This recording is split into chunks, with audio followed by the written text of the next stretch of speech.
lain. Jadi kalau harga BBM, pengaruh BBM naik, semua harga pasti barang naik.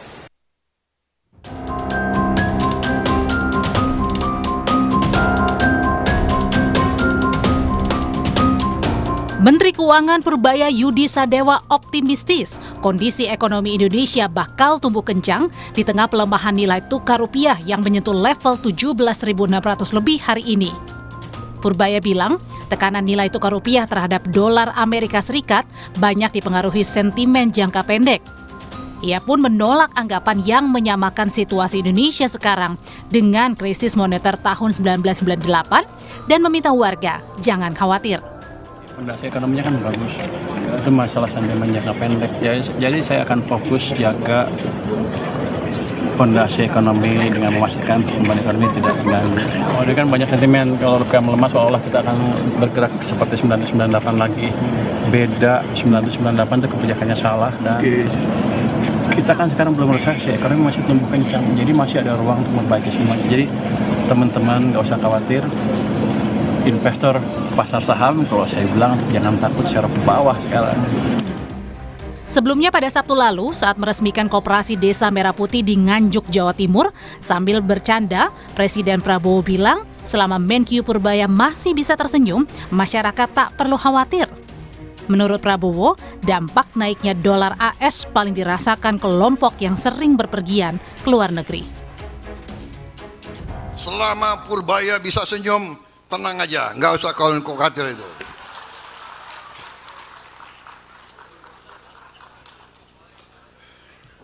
Mau dolar berapa ribu kek, kan kalian di desa-desa nggak pakai dolar.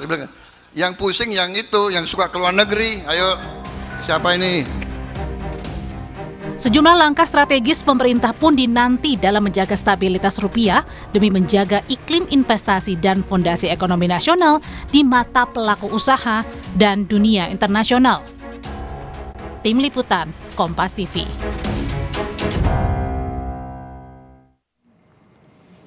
Meski rakyat tidak menggunakan mata uang dolar Amerika Serikat untuk bertransaksi sehari-hari, namun apakah pelemahan nilai tukar rupiah yang kini tembus di level 17.600 lebih tidak berdampak bagi perekonomian masyarakat Indonesia?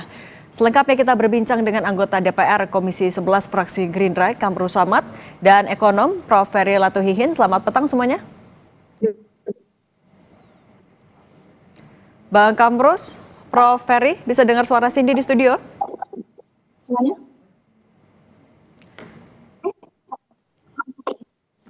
Kita sapa lagi. Sudah bergabung bersama kami ada anggota DPR Komisi 11 Fraksi Gerindra, Kamru Samad, dan ekonom Ferry Latuhihin. Prof. Ferry, Bang Kamrus, bisa dengar suara Cindy di studio? Kami coba perbaiki lagi komunikasi bersama dua narasumber kami. Oke, Bang Kamrus bisa dengar suara Cindy?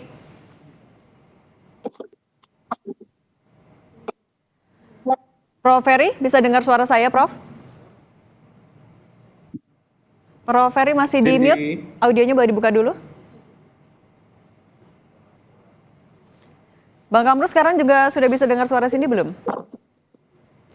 Ini juga sambil kami terus perbaiki saluran komunikasi dengan anggota DPR Komisi 11 Fraksi Gerindra, Bang Kamru Samad, dan ekonom Prof. Ferry Latuhihin. Saya bisa dengar. Ini Oke. Bang, koneksinya agak terganggu. Oke, kalau gitu Bang Kamru Samad, tapi saya juga mau konfirmasi dulu kepada Anda. Soal kenaikan atau pelemahan rupiah terhadap dolar Amerika Serikat kan tidak sesederhana dimaknai yang nggak pegang dolar, yang nggak kena dampaknya. Kalau menurut Anda sebenarnya apa yang mau disampaikan sama Pak Presiden?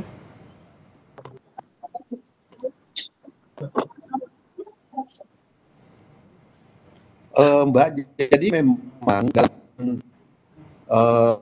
pidato bukan jauh itu tentu memilih makna yang pertama adalah kita sedang melakukan satu transformasi besar-besaran dari kemandirian ekonomi. bahwa ekonomi betul-betul harus kita darikan, dan beliau memprakarsai semangat itu sebagai perwujudan ekonomi Pancasila. Nah, itu makna yang mau disampaikan, sehingga kita tidak perlu terlalu khawatir atau menimbulkan satu masalah besar jika seandainya terjadi gejolak-gejolak ekonomi, baik karena faktor domestik maupun faktor global.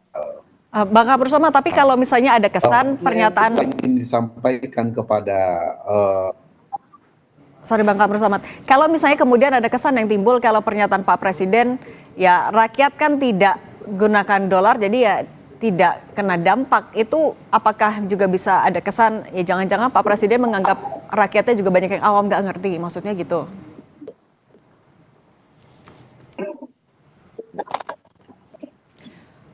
Oke, jadi Bang Kamru Samad, sorry, kalian di desa kita perbaiki dulu, dolar. kita perbaiki dulu saluran komunikasinya Bang Kamru Samad. Jadi saya koreksi, bukan dampak. Iya. Oke, kami perbaiki dulu saluran komunikasi bersama anggota DPR Komisi 11 Fraksi Gerindra Bang Kamru Samad. Kalau gitu, sementara itu kita juga tanya dulu ke Prof. Ferry Latuhian. Prof. Ferry, tapi sebenarnya kalau Anda mencermatinya, apa sih maksud pernyataan dari Presiden Prabowo sampai bilang, ya yang nggak pegang dolar ya dampaknya juga kayaknya nggak kerasa. Maksudnya kalau menurut Anda seperti apa? Kalau menurut saya, kedengeran suara saya, Mbak? Siap, kedengeran, Prof. Silakan. Ya, kalau menurut saya sih Pak Presiden nggak mengerti ekonomi ya. Maaf untuk mengatakan itu ya.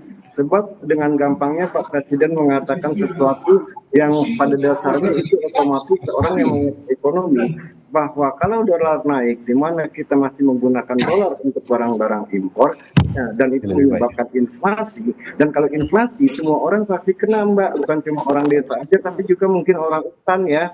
Jadi itu ini saya, jadi mungkin Pak Presiden tidak punya maksud apa-apa ya, tapi karena beliau tidak paham bagaimana ekonomi bekerja, sehingga keluar begitu aja pernyataan beliau gitu loh. Enggak ada maksud jelek gitu loh, cuman maksudnya bukan maksud jelek ya, enggak ada maksud jelek, tapi karena beliau tidak paham ekonomi, maka keluar begitu aja gitu loh ya. Tapi sampai Presiden bisa mengeluarkan statement itu, kalau menurut Anda apakah di bayang Presiden ada kondisi fiskal yang begitu terkendali mungkin di jajaran istana merasakan seperti itu? Nggak ada relasinya dengan kondisi fiskal, itu cuma karena beliau tidak paham bagaimana ekonomi bekerja. Contohnya pada waktu indeks harga saham gabungan dulu tahun lalu jatuh ya, kan beliau bilang orang desa juga nggak main saham. Padahal kan maksudnya indeks jatuh itu ya itu investor kabur dari Indonesia gitu loh. Yang mana kalau investor kabur dari Indonesia ya otomatis nanti dolarnya juga kena. Tapi karena beliau tidak paham maka asal meluncur aja. Memang benar sih nggak ada orang desa yang punya saham, yang megang saham ya, bahkan makan aja sulit gitu kan. Bagaimana mau beli saham gitu loh. Jadi di sini pure karena Pak Presiden tidak paham. Bukan ada maksud-maksud yang buruk. Tapi masa sekelas kepala negara, Anda meyakini memang tidak paham atau sebenarnya ada background lain, informasi lain yang didengarkan oleh Presiden Prabowo Subianto? Ya kalau menurut saya sih pure karena Presiden tidak paham ya, sebab kalau orang paham ya akan mengatakan itu. Beliau tidak punya maksud buruk gitu loh ya, cuman karena tidak paham jadi ya akhirnya jadi komentar-komentar itu dibalas dengan netizen yang ya sebenarnya nggak bully gitu. Oh gitu, saya minta tanggapannya Bang Kamru Samad, Bang kalau pernyataan Presiden kemudian dikritik oleh Prof. Ferry sebagai jangan-jangan Presiden nggak ngerti sampai menyebutkan statement seperti itu, tanggapan Anda gimana? Saya kira semangatnya Presiden itu ingin memberi motivasi kepada para pelaku ekonomi desa bahwa gejolak yang terjadi khususnya nilai tukar rupiah itu tidak perlu terlalu dikhawatirkan. Jadi semangatnya itu adalah memberi dorongan motivasi. Lalu kemudian kitalah para stakeholder lainnya, pengamat dan semua yang kemudian mendiskusikan sejauh mana dampak daripada kenaikan pelemahan nilai tukar rupiah ini. Ini yang kemudian menjadi ruang diskusi kita, tapi Presiden memiliki makna seperti itu. Yang berikutnya yang harus kita cermati juga adalah kesungguhan Presiden untuk membangun ekonomi yang berbasis di desa dengan cara mendorong supaya implementasi pasal 33 di dalam Undang-Undang Dasar betul-betul bisa dimulai, bukan direncanakan, dimulai melalui pengaktifan Koperasi Desa Merah Putih dan program lainnya. Nah, lalu kemudian bagaimana memperkuat arah kebijakan pemerintah ke depan supaya nilai tukar rupiah bisa stabil kembali? Tentu pertama neraca perdagangan kita. Dalam jangka menengah dan jangka panjang, saya kira pemerintah sudah memiliki satu polisi kebijakan, yaitu PP nomor 8 tentang DHE, devisa hasil ekspor, di mana akan berlaku tanggal 1 Juni di 2026. PP nomor 8 2025 akan due-date-nya 1 Juni. Jadi untuk jangka menengah dan jangka panjang kita lihat nanti implementasi efektifnya. Jadi dari situ ada beberapa aturan turunan yang menurut kita cukup positif untuk kedaulatan ekonomi kita ke depan. Oke, Bang Kamrus, tapi kalau menurut Anda itu memang hanya sekedar motivasi atau itu adalah upaya menenangkan juga gejolak yang ada? Ya memang tugas kita lah untuk memberi penjelasan, diskursus lanjutan tentang berbagai hal. Karena memang ini kan transformasi besar-besaran yang dilakukan Presiden di dalam kebijakan ekonomi nasional. Kenapa? Karena beliau sungguh-sungguh ingin mewujudkan ekonomi Pancasila yang berdasarkan konstitusi Undang-Undang Dasar. Dengan mewujudkan pasal yang saya sebut, kemudian perwujudan pasal 27 ayat 2 bahwa tiap warga negara berhak atas penghidupan yang layak dan pekerjaan yang layak untuk kemanusiaan. Jadi navigasi arah kebijakan ekonomi ini yang berubah secara total. Makanya mungkin perlu banyak penjelasan dari pemerintah karena lembaga-lembaga pemeringkat global barangkali belum melihat secara detail tentang perubahan navigasi kebijakan ekonomi nasional kita ini. Begitu. Oke, kalau Prof. Ferry dari tadi senyum-senyum, tandanya sepakat atau ada tanggapan lain? Ya, saya nggak ngerti apa yang diomongin sama Bapak di sebelah sana ya. Apa yang... Saya nggak ngerti apa urusannya dengan PP sana, PP sini, dan atas pernyataan Pak Presiden bahwa dolar tidak mempengaruhi orang desa gitu loh ya. Itu kan poinnya. Ya kan, saya nggak tahu apa ada urusannya dengan PP anarki, PP ini, PP itu gitu kan. Itu sama sekali buat saya nggak nyambung. Pertanyaan kan simpel. Ini Pak Presiden punya maksud apa dengan pernyataannya bahwa dolar tidak mempengaruhi orang desa? Saya bilang Pak Presiden tidak punya maksud apa-apa. Cuma karena beliau tidak paham ekonomi, maka keluar begitu saja statementnya. Itu aja. Gimana, Bang Kamrus gimana? Jadi bagaimana Anda bisa menjelaskan? Saya kira yang disampaikan pengamat kita ini terlalu simpel caranya mengambil kesimpulan. Tapi berarti ya maksud Anda Pak Presiden pasti ngerti. Itu soal DHE itu sumber daya alam, sawit, kebun sawit, pertambangan itu ada di desa-desa, Mbak.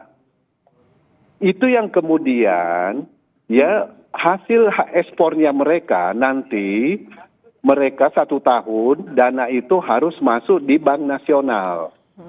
Sehingga likuiditas kita, devisa kita akan jauh lebih baik ke depannya. Itu berlaku 1 Juni di 2026. Itu hubungannya berkaitan dengan itu.